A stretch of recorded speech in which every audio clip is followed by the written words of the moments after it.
உலகம் முழுவதும் வாழக்கூடிய ஸ்ரீ குபேரன் டிவி நேயர்கள் அனைவருக்கும் உங்கள் தாம்பரம் ஸ்ரீ வாராகி ஈசனேசன் சுவாமியுடைய நல்லாசிகள், வாழ்த்துக்கள். ஜெய் வாராகி, ஜெய் வாராகி. செப்டம்பர் மாதம். இந்த செப்டம்பர் மாதம் முதல்ல கிரக அமைப்புகள், பிளானட்ஸ்லாம் எப்படி இருக்குன்னு பார்த்துப்போம். முக்கியமாக 2 மாற்றங்கள். ஒன்று, செப்டம்பர் 15ஆம் தேதி வரையிலும் சூரியன் சிம்ம வீட்டில் இருக்கிறாரு. அதுக்கப்புறம் புதன் வீடாக இருக்கக்கூடிய கன்னி ராசிக்கு வந்து விடுகிறார். இத்தனை நாளாக உலகமே கஷ்டப்பட்டது அப்படின்னு சொல்லலாம். ஒருத்தர் 2 பேர் இல்லை. காரணம், கன்னியில் இருந்த செவ்வாய். பொதுவாகவே 12 ராசி அன்பர்களுக்கும் ஒரு 2 மாதமாக எதுவுமே கண்ட்ரோலில் இல்லை, அப்படி தான் சொல்லணும். நீங்கள் எவ்வளோ புத்திசாலியாக இருந்து எவ்வளோ சிக்கனமாக இருந்தாலும், அல்லது ரொம்ப கேர்லெஸ்ஸாக இருந்து அதிகமாக செலவு பண்ணாலும், நீங்கள் எப்படி இருந்தாலும் இந்த விரயங்களை அடுத்து வரக்கூடிய செலவுகளை, அந்த எக்ஸ்பென்சஸை உங்களால் கண்ட்ரோல் பண்ணியிருக்கவே முடியாது. கன்னியில் செவ்வாய் தங்கினால் கடலும் வற்றி போகும். கடல் ஏதாவது வற்றி போய் நம்ம பார்க்க முடியுமா? ஆனால் கன்னியில் செவ்வாய் தங்கினால் கடலும் வற்றி போகுமா?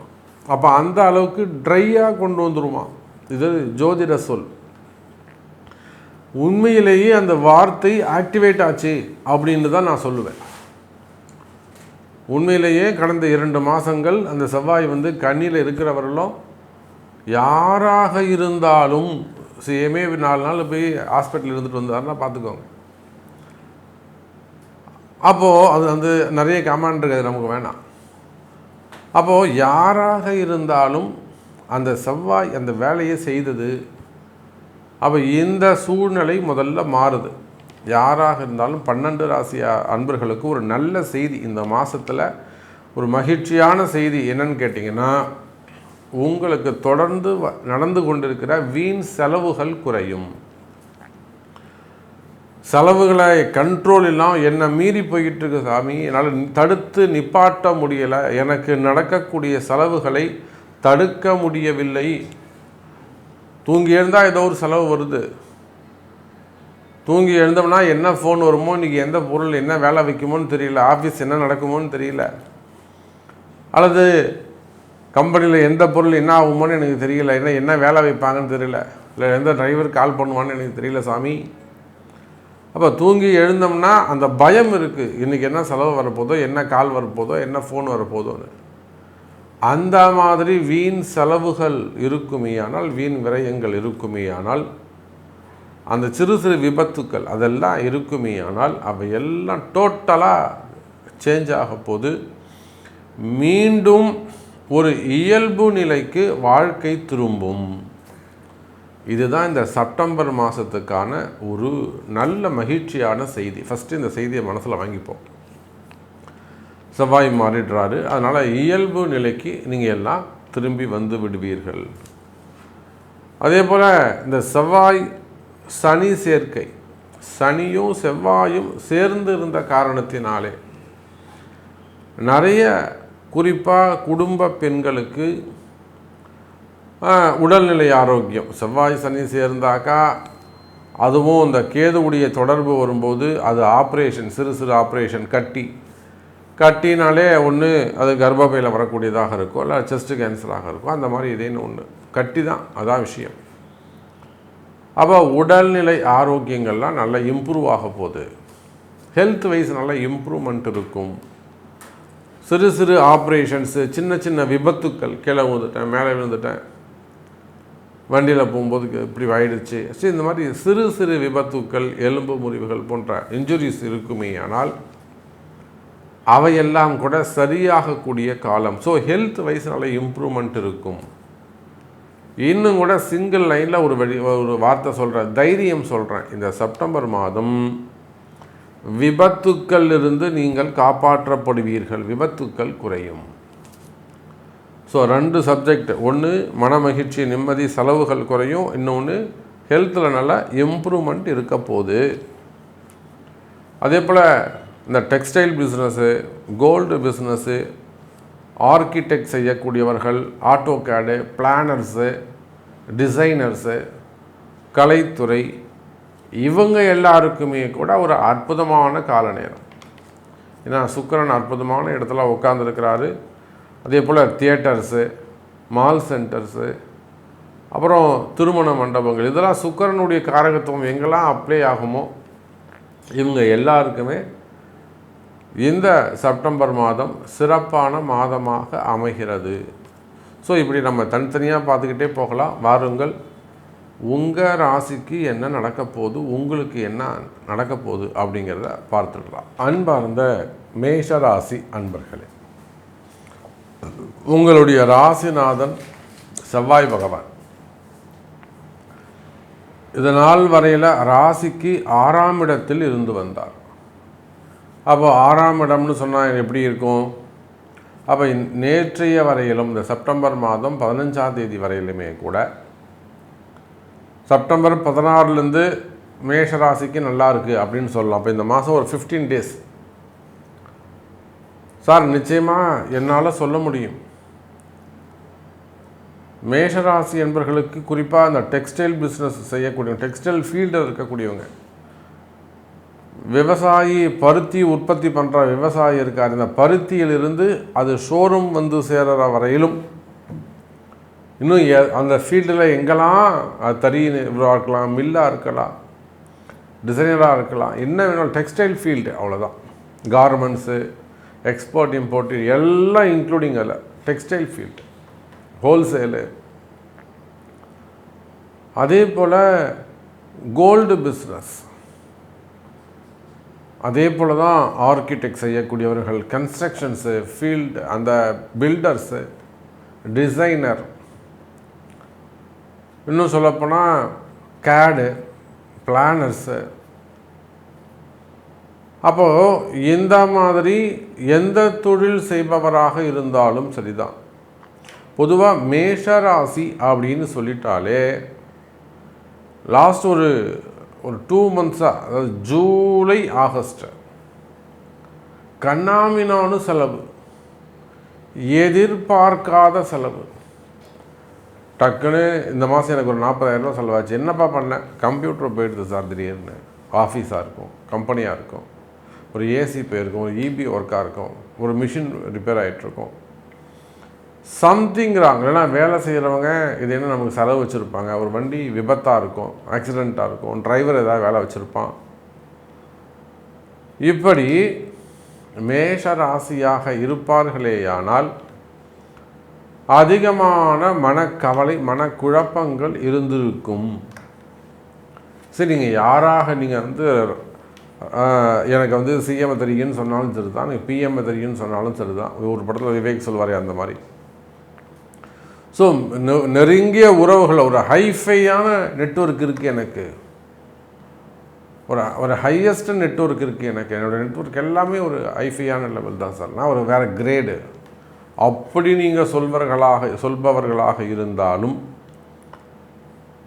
ஏன்னா நீங்கள் எத்தனையோ நம்ம நல்ல நல்ல குடும்பங்கள், ஒரு கௌரவமான குடும்பமாக இருக்கும், நல்ல கஷ்டப்பட்டு உயர்ந்த ஒரு குடும்பமாக இருக்கும். பிறர் பொருளுக்கு ஆசைப்படாதவங்க மேஷராசி என்பர்கள். அவன் பொருள் எனக்கு வேணாம் சாமி, நான் சம்பாதிக்கிறது எனக்கு இருந்தால் போதும். இதே போலத்தான் நம்ம சென்னையை சேர்ந்த ஒரு அற்புதமான மேஷராசி என்பர், அன்பு தெய்வம், நியாயமான குடும்பம், தர்மத்தை மீறி எதுவுமே அவங்க இன்னொருத்தர் பொருள் நமக்கு வேணாம் சாமி.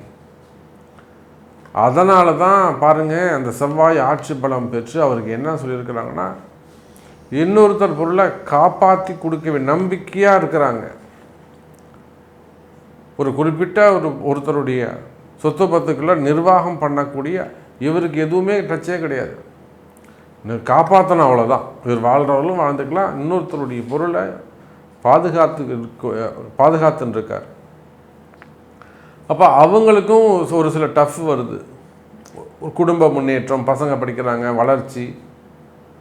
அப்போது இந்த மாதிரி மேஷராசி என்பர்களே, நீங்கள் எந்த உலகம் முழுவதும் வேர்ல்டு வைடு நீங்கள் எந்த தொழில் செய்பவராக இருந்தாலும் பிஸ்னஸில் உங்களுக்கு கஷ்ட நஷ்டங்கள் இருக்கா, லாபம் கிடைக்க மாட்டேங்குதா, வரவு செலவு இல்லாமல் இருக்கா, டிரான்சாக்ஷன் கம்மியாக இருக்குது சாமி, என்னால் இஎம்ஐ கட்ட முடியல, எனக்கு ஃபண்டு ரொட்டேஷன் இல்லை, இந்த மாதிரியெல்லாம் உங்களுக்கு ட்ரபுள் இருக்குமே. ஆனால் இந்த செப்டம்பர் மாதம் 15ஆம் தேதிக்கு மேல் இது சரியாகும். அதே போலத்தான் உத்தியோகம், ஜாபு. சார் நீங்கள் வேலை செய்கிற இடத்துல உங்களுக்கு எதிராக ஏதேனும் வீண் வழக்குகள் இருக்குமேயானால், ஜாப் ரிலேட்டடாக உங்களுக்கு ப்ராப்ளம், அதில் அப்படி இல்லாட்டா உங்கள் பேரில் ஏதேனும் ஒரு என்கொயரி,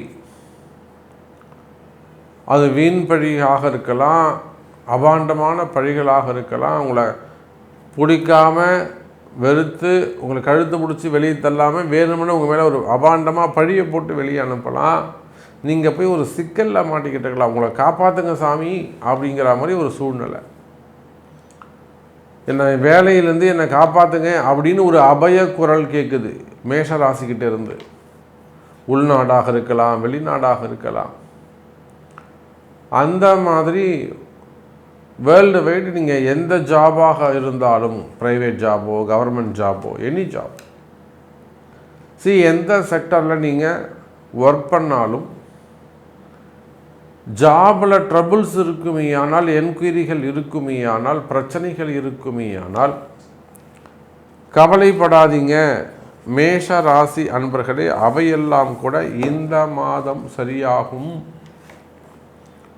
அதுக்கெல்லாம் வழிவகை உண்டு. ஜெயிக்கிறதுக்கான வழி இருக்குது, தப்பிச்சுக்கிறதுக்கான வழிமுறைகள் இருக்குது, பரிகாரங்கள் உண்டு. அதை அறிந்து செய்வீர்களே ஆனால் வெற்றி நிச்சயம் மேஷ ராசி அன்பர்களே. அப்போ வேலை செய்கிற இடத்துல உங்களுக்கு என்ன மாதிரியான சிக்கலில் நீங்கள் இருந்தாலும்,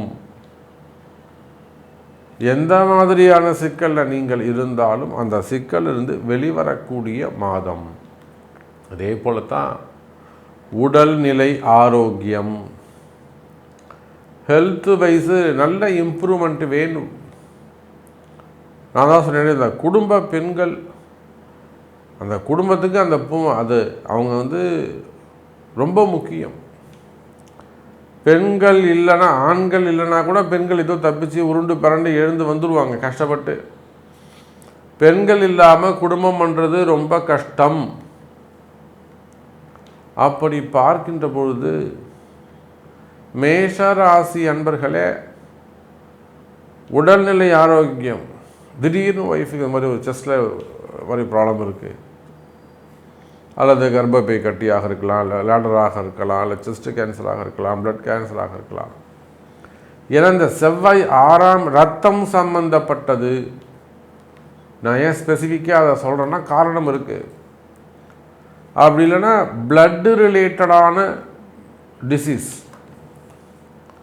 அப்போ ரத்தம் சம்பந்தப்பட்ட பிரச்சனைகள் வருவதற்கான வாய்ப்புகள் உண்டு. அதுவும் இருந்தால் நல்ல மருத்துவம் கிடைக்கும், நல்ல டாக்டர் கிடைப்பாங்க, உண்மையான மருந்து கிடைக்கும், ஆயுள் பாவம் அதிகரிக்கும். கவலை வேண்டாம், நீடோடி வாழ்வீங்க மேஷராசி அன்பர்களே. அப்போ இதுக்கெல்லாம் உரிய பரிகாரங்கள் தான் கை கொடுக்கும். நல்லா வீட்டில் நல்லா ஜம்முன்னு அலோபதி உங்கள் ட்ரீட்மெண்ட்டை மட்டும் நீங்கள் ட்ரீட்மெண்ட்டை பண்ணுங்கள், வழிபாடு ஒரு பக்கம் பண்ணுங்கள். மருந்து மாத்திரை எப்படி காப்பாற்றுதோ அதை போல் கிரகம்தான் உங்களை காப்பாற்றும், தெய்வந்தான் துணை நிற்கும். அப்போ நோய்கள் இருக்குமே ஆனால், உடல்நிலை ஆரோக்கிய குறைவுகள் இருக்குமே ஆனால் அவையும் சரியாகும். திருமணங்கள் கைகூடும். மெயினாக 2வது கல்யாணம். நான் இப்போ சொல்கிறேன் உங்களுக்கு, என் பொண்ணுக்கு 30 வயசு ஆகுது சாமி, 2வது கல்யாணம் பண்ணணும். கவலையே படாதீங்க.